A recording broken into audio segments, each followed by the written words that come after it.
Hello, everyone. Welcome to episode 38 of the Bandwagon Hockey Podcast. It is Sunday, October 29th, 1:52 p.m. Eastern Standard Time. That's 2:52 not Pacific, Atlantic Time for Mr. Hyman. Ryan has a cool sweater on today. How is he?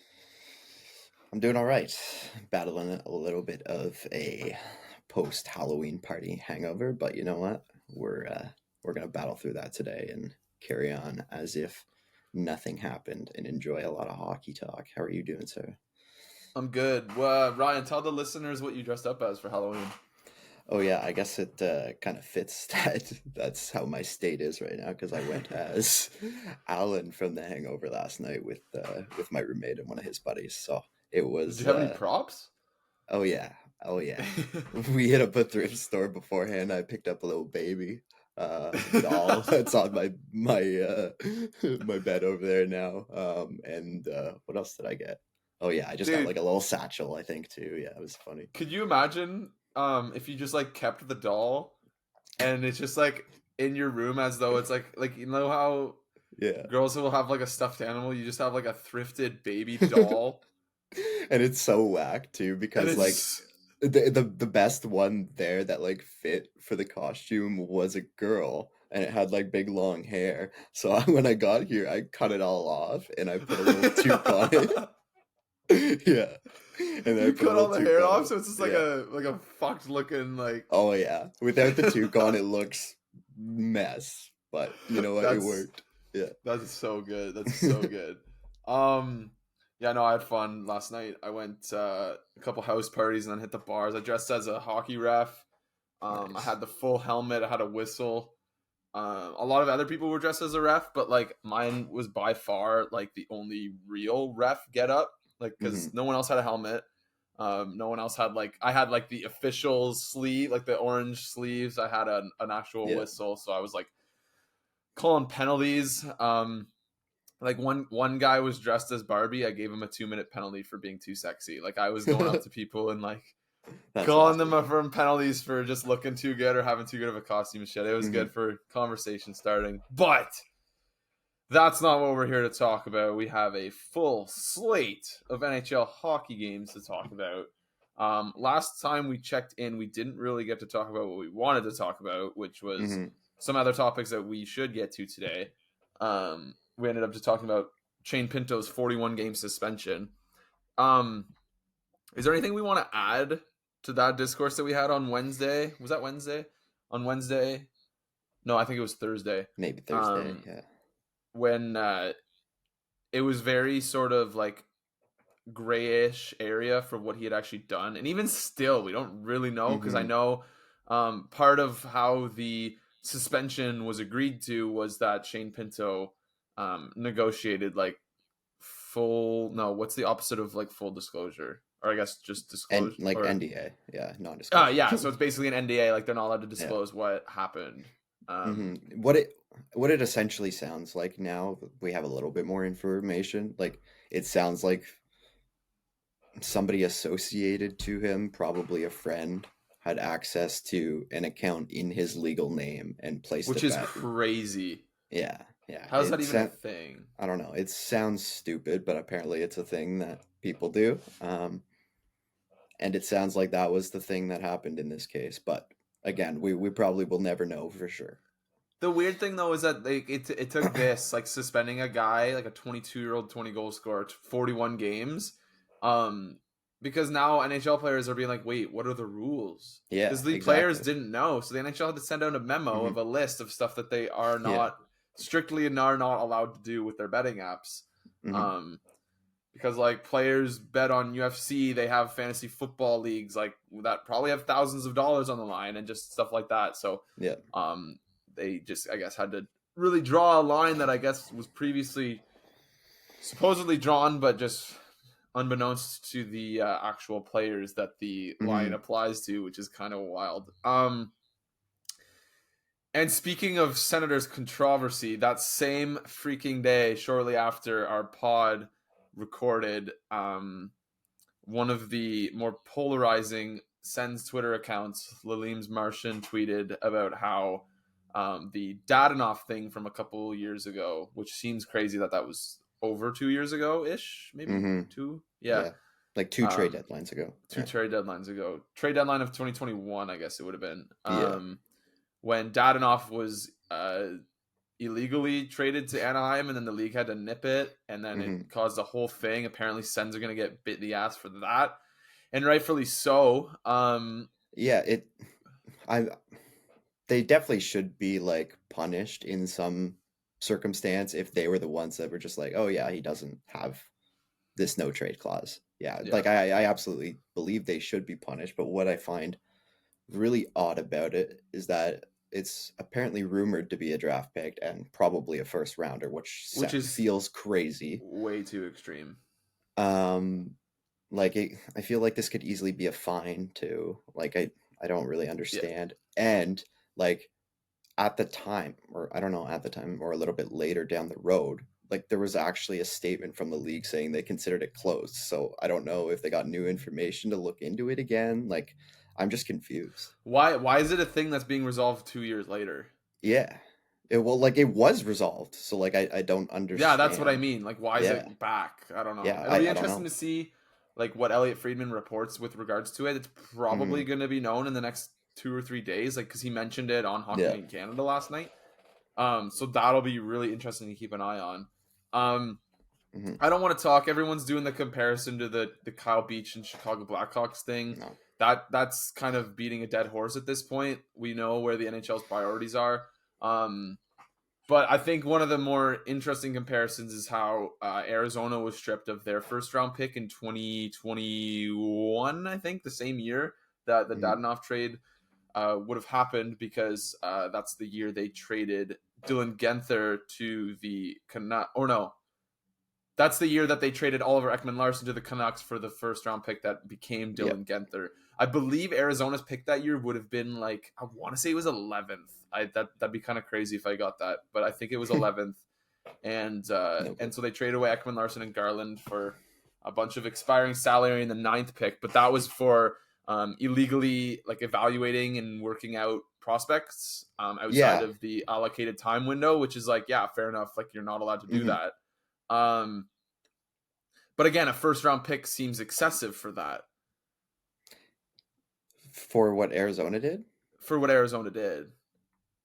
I think a first round pick is crazy. Oh yeah, for almost like under almost any offense, it's got to be bad to lose a first round pick. So yeah, maybe that was still a little extreme for that, but I can at least see the case a little more. Like they were going out and like they knew this was bad. Like and then I don't know, it just feels like a first round pick would be crazy for like a basically administration error. But so think of it this way: the NBA stripped the Phoenix Suns of a draft pick this past week for tampering with backup center Drew Eubanks. I guess they talked to him before the free agency window opened, and it's kind of crazy because you see Fred VanVleet sign a 3-year deal with the Rockets worth $130 million.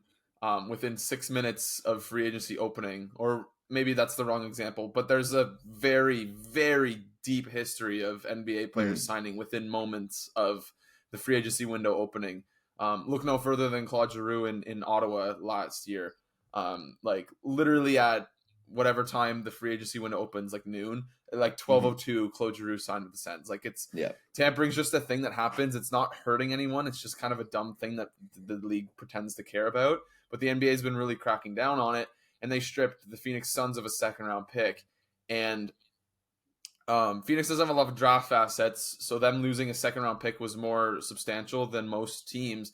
But when you look at the value of a second-round pick in the NBA, it's the equivalent of a sixth-round pick in the NHL. Yeah. And so seeing the NHL strip a first-round pick for what I consider to be a very similar offense in terms of tampering with a player versus working out prospects outside of a time window, unless I see what's wrong with it. I don't really see the need for a first round pick to be stripped. And same with this whole like Dadonov thing. Like I don't understand why. I'd love to know more detail on how the process happened and how it's supposed to happen, or how it happened versus how it's supposed to happen, because I want to know why this all falls on the Senators. Because Me I'm too. pretty sure it's common knowledge to teams who is on a trade list or no trade list, and I'm pretty sure the NHL has to approve of a trade, and they know who's on everyone's no trade list. So it's just like, why did the trade go through? Like, it seems like more people are at fault than just the Sens, so it doesn't make a ton of sense. Yeah, I remember this being like a point of contention when it actually happened too. Like, how is this not like a public database where you can just look up what, or not public, but like at least in league source of all these players' no trade lists, like, and how they're updated? Like, how is that not a system you can just look up? And I'm not gonna lie, I literally, like, as we speak, I just had a light bulb moment. Realizing that the Dadonov trade that's in question right now was from Vegas to Anaheim. Yeah. I was in my brain, I was like, okay, so the process was that Ottawa was trying to dump Dadonov. They tried to trade him to Anaheim and then traded him to Vegas instead. That's not what happened. No. Like the it's just because Ottawa signed that contract. Yeah, so the Dadonov trade was actually last year then to Dallas. Remember, he was traded to Dallas when. I still think it was 2 trade deadlines ago. I'm gonna look it up for this one that we're talking, like for the incident.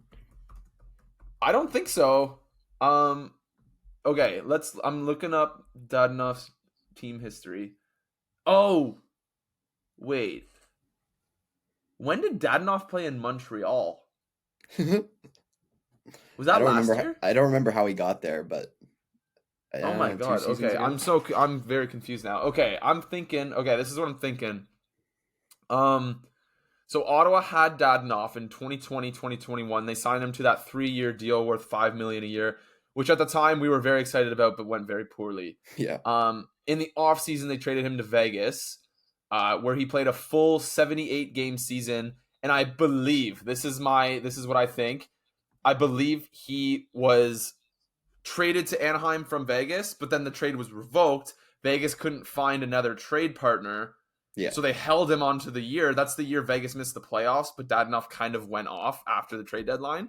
Yeah, I remember that too. So Dadonov had to return to Vegas, and then he was traded to Montreal in the offseason in exchange, like along with a pick or whatever it was. And then Montreal traded him to Dallas. Okay, I had this whole timeline all mixed up here. I didn't remember the Montreal part in there either. Me neither. No, so it was 2 deadlines ago, but it wasn't with Vegas when it happened. It was because like it wasn't with Ottawa when it happened, because I was fully thinking Ottawa tried to trade him to Anaheim, but it was actually Vegas. So yeah, I don't understand why Ottawa is at fault here at all, to be completely honest. But I also don't know how the no trade stuff works, because that's supposed to be, if I'm not mistaken, the league's domain, that they have a database of all of the that was the point of contention. I don't think they do. Well, they do have. Oh, you're right. And I think Friedman and Merrick on 32 Thoughts talked about how there needs to be one. Yeah. And the fact that they don't have one is ridiculous in Bush League, like a lot of the stuff this league does. That makes more sense now. So it must be that Ottawa traded him to Vegas and didn't like properly submit the trade clause. Maybe I think how it was like kind of viewed at the time was that got on this trade call, and I think Ottawa was there. I really don't remember how the timeline's weird. I'm gonna need like Ian, like, if Ottawa gets stripped of a first, I'm gonna need like an Ian Mendez breakdown of this next timeline. But essentially, like, Ottawa was involved in the process somehow because they were the ones that would have had the information on the Dadonov no trade list. Yeah. And they either said it wasn't filed or it wasn't updated or something like that. I think that's how I remember this going. But right, because if the player doesn't file it on time, then it becomes void and they don't have the trade clause, which is also nuts. Like, that's just a I don't know when rule. That's ever happened, but that would just be dumb. Yeah. I think the moral of the story is that the NHL is going to make an example out of the Sens while simultaneously while simultaneously not taking ownership of the fact that the system is stupid and this mistake could have happened to anyone, and they need to just formalize how no trade clauses are tracked, and like I don't know. it's weird. I'm excited to see. I'm happy we got this whole timeline figured out. I fully thought that it was like Ottawa to Anaheim, it got retracted, and then Ottawa to Vegas. Usually I'm better for remembering timelines like that. But no, it'll be interesting to see what details come down, what the penalty is, if it's a first round pick.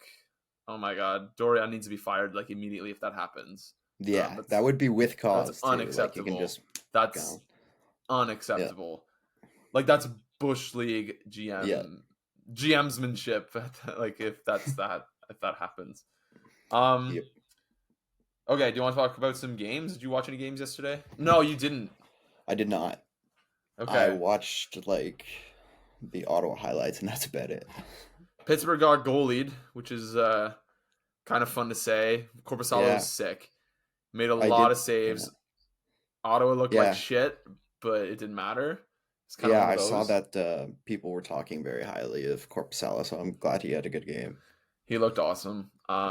Pittsburgh scored a late goal, like a shitty late goal too, that didn't matter. It was one of those like, oh, we scored but not celebrate and just kind of line it up for the draw because we're down by 3 with a minute left.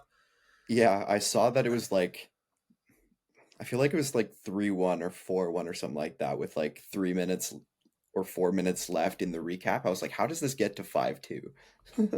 yeah, straight up. Like it was, it was weird.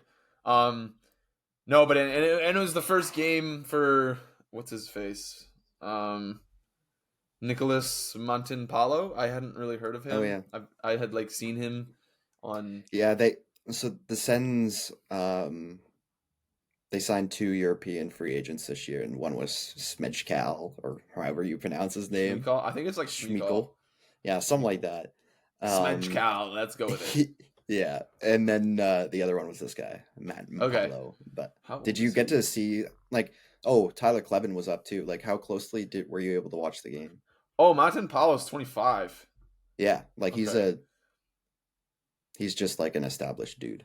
I was not very locked in on the game. I'm not gonna lie. I watched it. Like I watched the whole thing, but I'm not gonna lie. I'm looking at the time on ice because I'm not remembering seeing any of Kleven or any of the. They both played 8 minutes. Montanpalo played 8:24. Kleven played 9:23.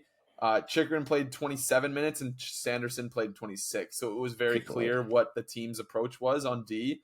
Yeah. Did you get a chance to see the game score, individual game score card for the Sens last night and how bad Sanderson's game score was? Yeah, I actually did see that. Like that pairing got caved. Yeah, and it's crazy because every single game so far this year, Sanderson has been at the top of that list. And as soon as he gets put with Travis Hamonic, he just dies. Yeah. I saw someone post the screen capture from, I think it's Natural Stat Trick too, where you can separate time on ice like with a specific teammate, and I think his expected goals for without Travis Hamonic was like 57 or something like that, and then with it was down in the 30s. It's disgusting. It's disgusting. Yeah. No, Ridley Gregg looked awesome. Drake Batherson was buzzing. Yeah, Ridley Gregg currently Calder favorite or top 3. He's right there. He's leading the league in points for rookies. Leading the league in points? Oh, for rookies. Yeah, for rookies. No, but it was kind of a dry slate of games yesterday. Like I wasn't in hockey mode last night. The Sens game was more or less just on, and then you weren't even watching it. It was kind of, I don't know. I was doing other stuff, and but just looking at the scores, looking at some recaps this morning, Anaheim has been like surprisingly competent this year. Yeah, that's interesting. Like them and the Flyers too. They're the like both surprises in each conference of like, why are you kind of decent? Yeah, and they played yesterday, and Anaheim beat them 7-4. Toronto lost in overtime. The Canucks this year look sick. Yeah, they look good. They look really good. Demko looks back too, I think. I really like I really fuck with the idea of Vancouver being good. Yeah. Like I just like it when that team is good, and they haven't been good in a very long time. Yeah, Demko is rocking a 191 goals against average and a 936 save percentage. That's so sick. If you get anything close to that for a whole year at a Demko, like that's a surefire like top 3 in the division finish for them. Yeah. I just hope. I don't know if I hope they can sign Pettersson or not. I think it'd be very cool to see some Elias Pettersson trade drama or some free agency drama type stuff with him. Because that's like arguably a top 10 player, legitimately. But from the Canucks perspective, it's like you got to sign the guy because like you can actually do something with this core of Pettersson, Demko, and Hughes. Like that's 3 building blocks for an organization to work around. So I don't know. I'm happy that Vancouver looks good to start the year. Another team that's like kind of surprisingly looked good is the Montreal Canadiens. They just like kind of keep winning games, despite what is such an uninspiring roster. But Cole Caulfield just keeps on scoring overtime goals, and Jake Allen just keeps making saves. Yeah, I was gonna say I think they're like kind of being carried by goalies too. I can't back that up right now, but yeah, Jake Allen's rocking a 930 too. Like that's damn, pretty that's sick in 4 games. Yeah, not I guess bad. Montembeault is not. He's still over 900, 901, but Sean Monahan has 7 points in 8 games for them. That's pretty that's awesome. cool. I love that. That's awesome. Yeah. I really liked him when he was in Calgary. Me too. And just to sort of wrap up the conversation about last night's games, what the fuck, Boston, dude? They just won't go away, man. They lose like half their like depth, or like even like massively good players in their team, and they're still like what 7-0-1 now. They lost their 2 cornerstone centermen from the last decade and a half. And then Orlov, and then who else? Bertuzzi, there was more. Yeah, Bertuzzi, Hall. Yeah, like literally a shit ton of their depth, and they lost players, and just they keep going. They lost 2/3. I don't think Taylor Hall was in their top 6, but in terms of like playing ability, they lost arguably 4 of their top 6 forwards from last year. 2 of those forwards were rentals, but like actually no, 3 of one of them was a rental. Bertuzzi was a rental, and then Orlov was a rental. So I don't know if you can necessarily say they lost those guys, but I mean this Matt Poitras guy is just absurd. They're 7-0-1. Their goalies are just so good, dude. Their goalies are crazy. Read the lines. I assume you have their stats there right now. Yeah, Swayman's rocking a 9.57 save percentage in 4 games, and then Omark's at 9.37 in 4 games. It's disgusting. Both under. Disgusting. Swayman's numbers are crazy. Pasternak's at a goal a game. That's crazy too. 13 points, averaging 18.5 minutes a night. Like the guy's barely playing first line minutes. He's not. 18.5 is not first line minutes. No. Like it's just such a deep team. The only player playing more than 20 minutes a night for them is Charlie McAvoy and Hampus Lindholm, and Lindholm doesn't have a point yet. Like it's disgusting. The team just finds guys like. If you just look at their roster, like Matthew Poitras, the fact that they just plucked a 19-year-old out of thin air and just plopped him into the top 6 for centerman is just insane. Like I had never even heard of him as a prospect until like the season started. He was a second rounder from last year. Second rounders from the year before's draft are not relevant. They're not supposed to be. They're not supposed to be relevant. And speaking of dominant teams, Vegas wins again. They are 8-0-1. I kind of love the storyline of Vegas just steamrolling the regular season this year.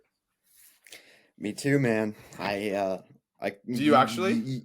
What? Do you actually? Yeah, you tried to talk me out of it and buy into the Stanley Cup hangover. I remember this while we were doing our predictions. I was like, nah, this is a solid ass team. Did I have Vegas dropping off? I think you did. Okay. I'm gonna pull out the receipt for that. I had Vegas 3rd in the division. Yeah. So I had them in playoffs, but I didn't have them dominant. Anyways, they look sick, and I love it. They're just so fun. Logan Thompson needs to be, like, their starter as well. Speaking of goalies performing, what are these guys doing? Aiden Hill and Because Logan Thompson. Aiden Hill, I don't actually know what his stats are, but as a Aiden fantasy Hill has a owner, 216 with a 915 save percentage. Logan Thompson's got a okay, 220 with a 930 save percentage. Both are very good. okay. Aiden Hill's dropped some stinkers in fantasy, so those are decent numbers compared to Okay. what I thought it was. Let's see what Aiden Hill's game log looks like. He's given up. Okay, he's had 3 outstanding starts and 3 not outstanding starts. So Okay, there you checks go. out. Cancels out to be good. Good. Cancels out to be good. Oh, let's talk about San Jose too. This team is so funny, Oh dude. yeah, Oh my 8 god. goals in 8 games. 0-7-1 with 8 goals in 8 games. Wait. David Pasternak has as many goals as them. How many points does the team have? Oh, that's so funny. 1, 2, 3, 4, 5, 6, 7, 8, 9, 10, 11, 12, 13, 14, 15, 16, 17,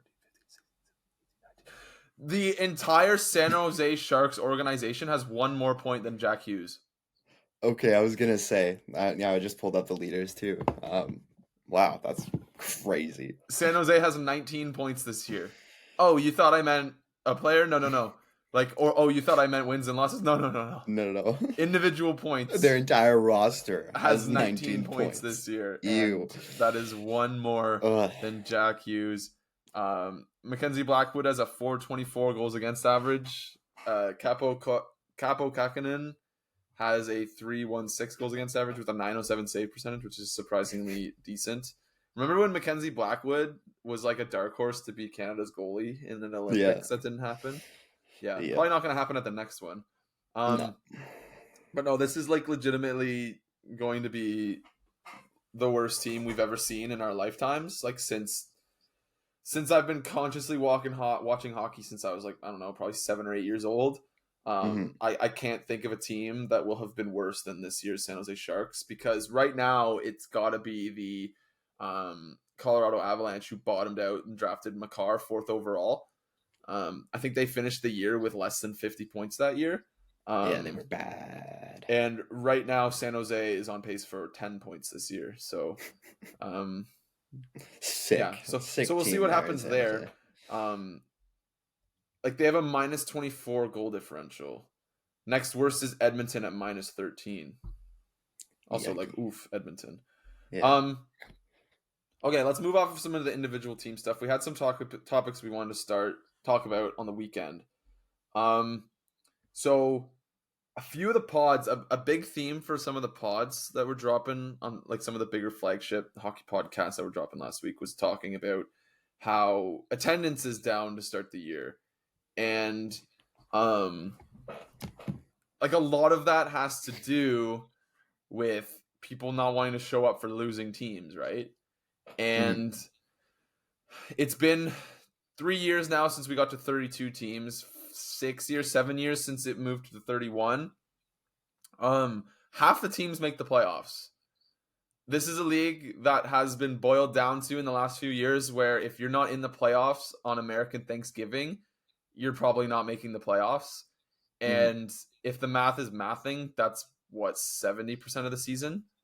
Yeah, pretty much. And so that's basically saying if you're out of it after 6 weeks, you're out. And it's like, what happened there? And I mean, again, when only half the teams make the playoffs, that's kind of what happens, is that people don't want to show up for a non-playoff team. Like, I've got seasons tickets. If the Sens would have lost yesterday against Pittsburgh, I would have tried to sell them. Like, I'm not trying to show up to a bunch of games for a team that sucks or isn't fun to watch. And so a big narrative was that, and this came up last year as well, 30, 40 years ago when the league was 21 teams, there were 16 playoff teams. Ryan, how many teams are there in the league now? There's 32. Ryan, how many teams make the playoffs? 16. Oh, that's weird. What's that percentage-wise? Half, I think. Half? So that's around 50? What's 16 out of 21?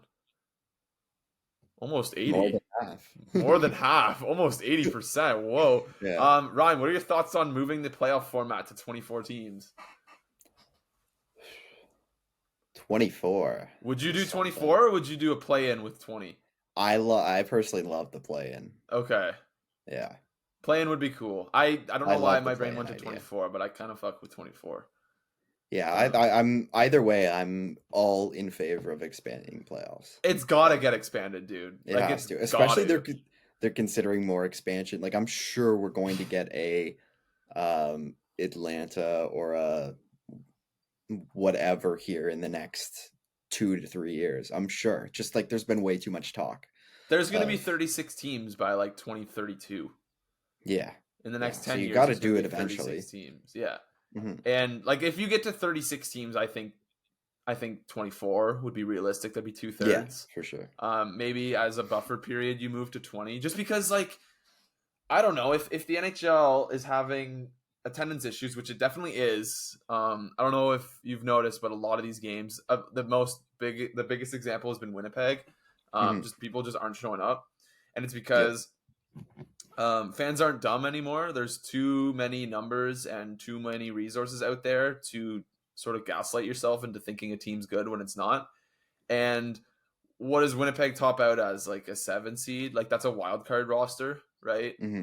And they're kind of Yeah, locked into probably. it, right? Like that's going to be a wild card team unless they pop off one year or whatever. Like that's a wild card team for the next 7 years, maybe even worse. Like with Scheifele and Hellebuck locked in, and so Hmm. it's like, do people really want to show up for a team who might just like kind of just be in and around the playoff race, not be all that good? But if you add those play-in spots, like all of a sudden you're talking about a team that's like probably definitely going to be in the playoffs, and then who knows, they might even be a little bit better.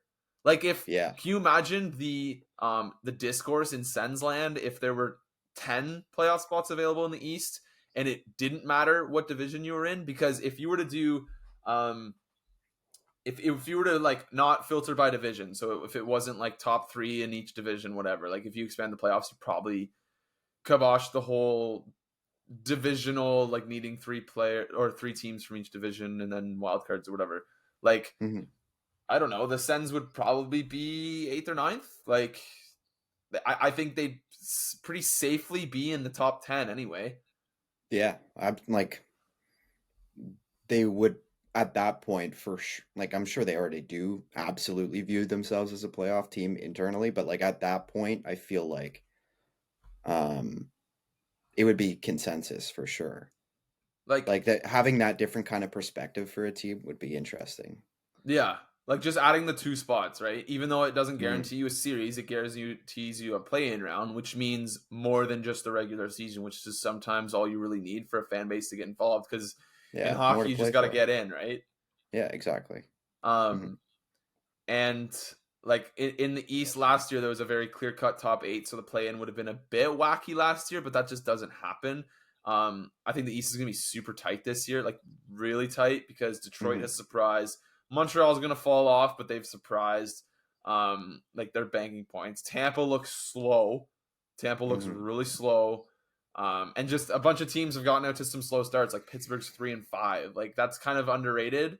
How Pittsburgh losing last night to Ottawa puts them in the spot where I would have like wanted to die today if Yeah. Ottawa was in that spot. And so um it's just interesting. Like I just think like expanded playoffs needs to happen like soon.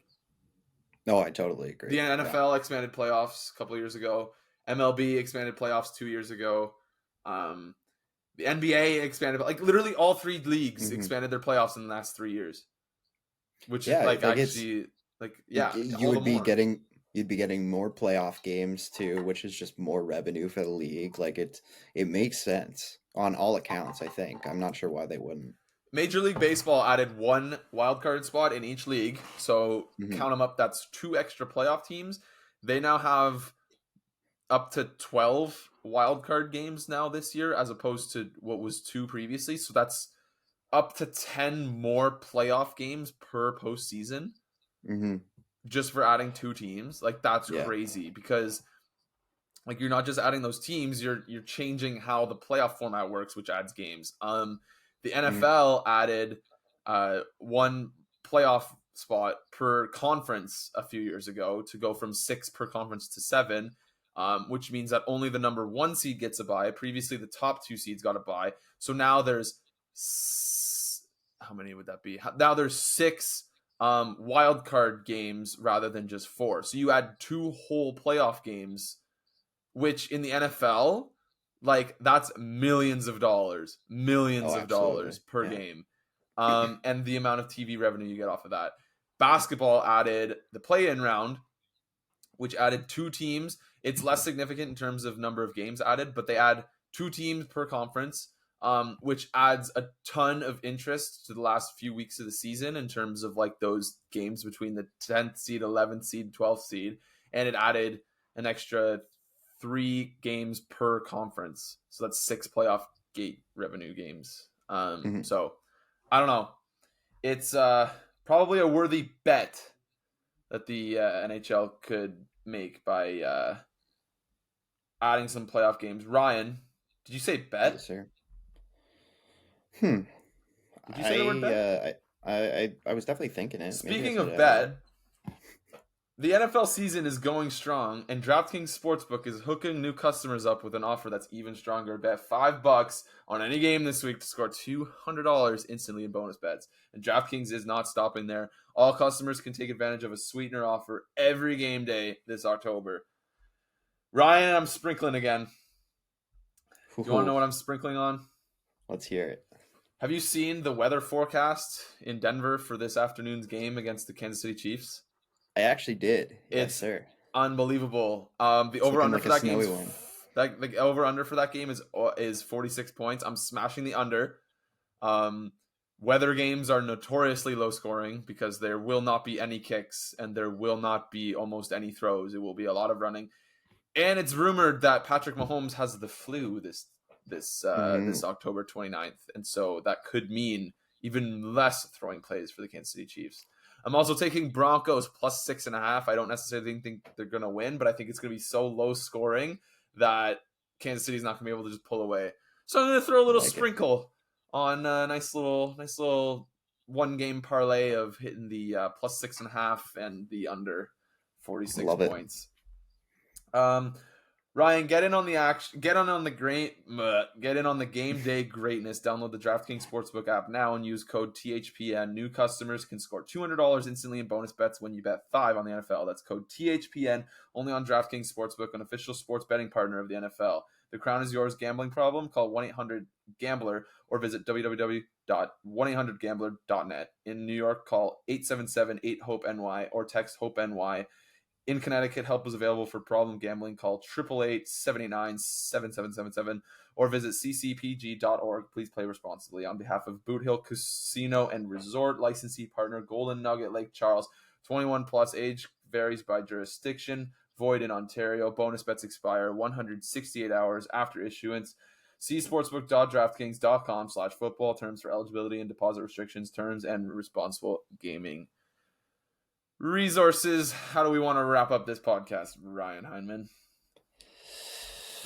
Um, anything in your mind? There's Do we want to talk about the one. frenzy from last week? We didn't get to talk about that unless you had anything else in your brain. Right. Um, yeah, I guess we could do a few minutes on the frenzy. Did you get to watch it? Yeah, so I tuned in like right at the start of it because I just wanted to see what it looked like. Yeah. And the start was a little slow, obviously, because there was only a few games on, so Yeah. that made sense. And then I was just watching the Sens game feed for most of that, and then later on, when that was kind of winding down, I switched back to the frenzy, and it was I expected it to be bad just because like I didn't believe in It's the NHL's NHL. execution. Yeah. I hope I for was the right there worst. with you. Yeah, You don't hope need for to the worst. explain. Like it's Hope or expect the worst, I guess, yeah. and hope You better. don't hope for the worst. Yeah. Whoops. Anyways, but no, it was surprisingly decent. Like I'm sure if they do it again in the future, there's gonna be things they can make more efficient, like switching to games at better points. But like it was it was pretty fun. Like they were flipping around on power plays and stuff like that. And then there was one moment later in the night where like one overtime immediately ended and the Yeah. next one was just starting, so Yeah. like that was an electric moment. So it was pretty well done. They definitely can use a little bit more like fine tuning, but in Hmm. my opinion it was pretty well done. Apparently, it was blacked out in Ontario, Yeah, like which is so funny, man. I'm pretty sure like all of Canada didn't really have access. I Yeah. watched my games on Booth Stream, so I was able to get it that way. But Like, I think if there was one stupid, thing, yeah. like, I don't want to say, like, I was absolutely not rooting it for it to be bad. Hmm. But I'm not saying that if it were to have been bad, I wouldn't have laughed, because Yeah. I revel in the NHL's tripping over itself constantly in a Hmm. funny way, like when they have like awkward events and like the Yeah, NHL it's just All like, Star oh, of games course. suck, and when Gary Bettman talks. Um, but I wanted it to be good, but I was expecting it to be bad, and was looking forward to seeing some funny clips of like the bugs that they and the kinks that they hadn't worked out yet. Hmm. But my second favorite outcome was just Canada not being able to watch it. Yeah, Like, that's it's just so bad. funny, dude. It's so Like funny. I get it's on ESPN, which one, first of all, kudos to ESPN because they've done very little in progressing watchability, or though I don't even know how to They word don't this promote the sentence. sport. Yeah, they've done like nothing to promote the sport since getting the rights, but like between this and I know like Pat McAfee is now on ESPN and Yeah. he's doing a whole segment around hockey. Like they're doing some things now this year that um are actually innovative and good for the game of hockey. So It's almost like they props were like to ESPN there. it's almost like they were just like, "Oh yeah, that's right. We spent $5 billion on this league. Maybe we Yeah, should like pay attention to it." exactly. Yeah. So Um but no, I saw good reviews. I actually haven't seen any clips of like what it actually looked like, because I was at the Sens game, so I wasn't able to hmm pay I attention think to like it.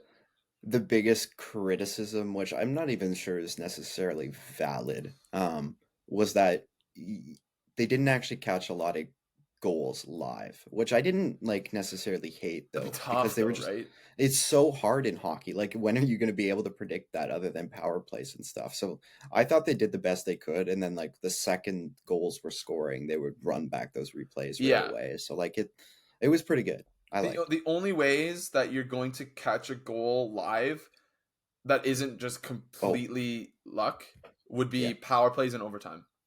Yeah, exactly. And like the one other criticism I saw, which I thought was valid and I would love to see going forward, is they didn't, or from what I saw of it anyways, they didn't really do any multi-screens. Like you know how Yeah, NFL Red Zone will put up like four at a time or yeah, whatever. Like they didn't really do any of that. That would have been cool. yeah. I'm not a big red zone guy, so I don't think like even if they Hmm. do get this like NHL Frenzy thing going consistently, which they should, because there's Yeah. always like it's 3 nights a week where they could legitimately do this.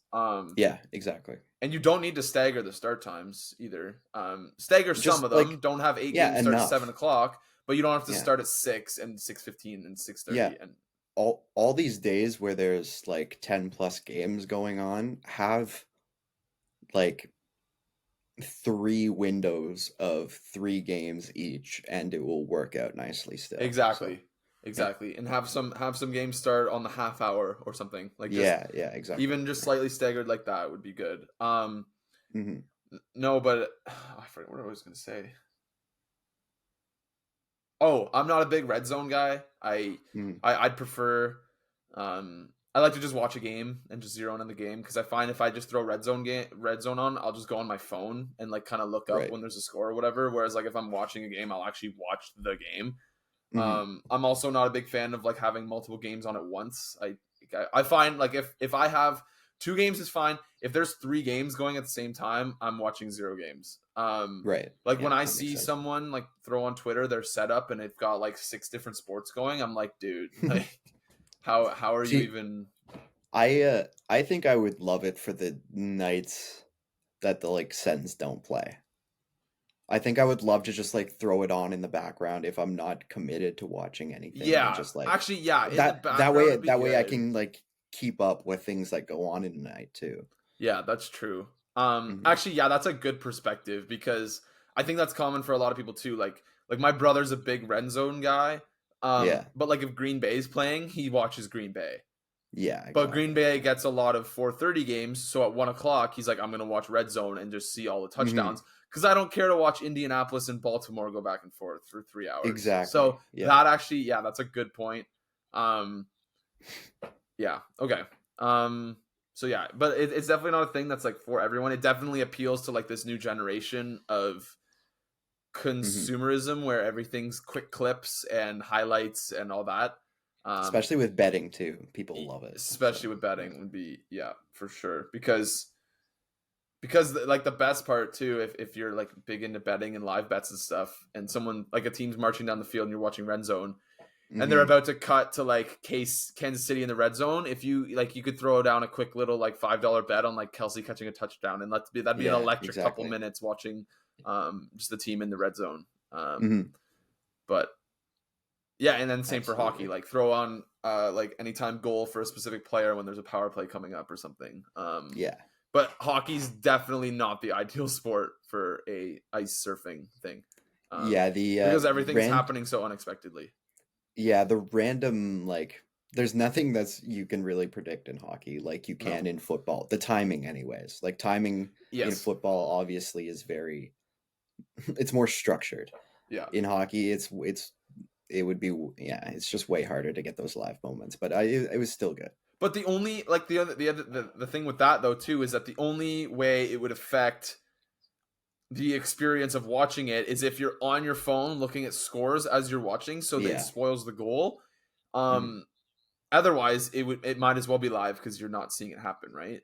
Exactly. Yeah. Um, the other thing too is that um, the other problem though, which I just thought of now with NFL Red Zone, they put teams on when they're like potentially going to score, but there's no guarantee that they're going to score because it is live. It's usually live. Yeah, Whereas in right. hockey, if you start getting into the habit, which is kind of what you'd have to do, or else this would be a really bad product, you'd be showing very recent clips, like within 5 minutes of a goal being scored.